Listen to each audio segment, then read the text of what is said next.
complete an earlier idea. Uh, this was saying, unlike Kronos, for instance, who could break himself down to a primordial state where and then have an infinite store of energy. I don't know where he would get infinite power, but that he was able to force the foundation of his complexity to extend infinitely to the point of the tree's expansion or growth, where the fruit start growing, all the fruit. And with more energy comes that when it comes to that energy and space and potential, they all limit each other. So with infinite energy, you can create more space, you can create more potential, more room. As long as you have the power, you can create um, more new types of. You can always be improving yourself. There's no limit. I don't know where Kronos got infinite power, and that's what Hermes told me in a lucid dream that this had. But Kronos is a celestial being who can do that.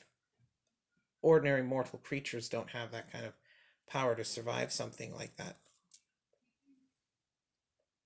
And because of that, to within the limits that of the energy that that mortal creatures can typically endure, and the lifespan that we will have minus what the energy will take from us, the additional elemental flow that this energy will take from us,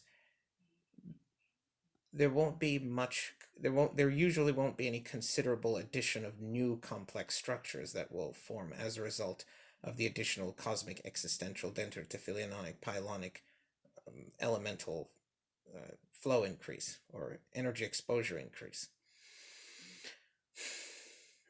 However, what can often happen is that, let's say, as the foundation of any mortal being's complexity is in its inception or is building, it occurs in this fractal or this branch-like tube or coral that the flow through it, it's a tube around the flow, and as the flow passes through it, it holds open the tube, allowing the materials to pass through and build up around the edges, expanding the tube.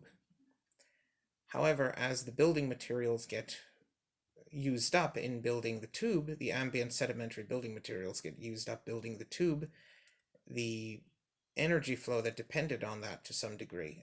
I'll make another video explaining in more detail the cosmic existential dendrotophylionic pilonic mechanics.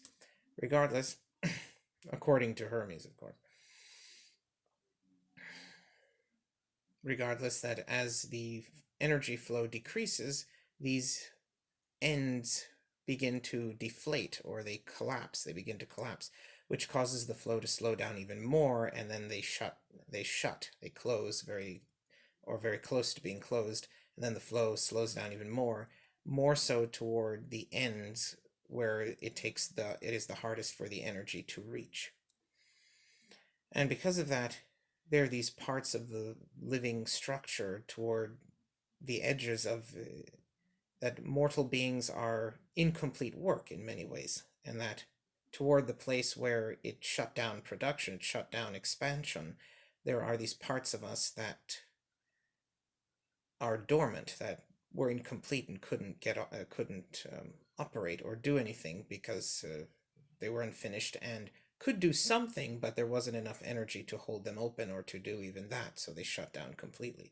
If you put energy there, you could end up destroying the organism. Sometimes structural integrity is dependent on those things remaining, becomes dependent on those things remaining closed, sometimes not. It depends on the species or the organism or the situation in some circumstances. But in some cases, new abilities can arise from these dormant artifacts or aspects of living beings being awakened or opened up, expanded by the additional elemental flow.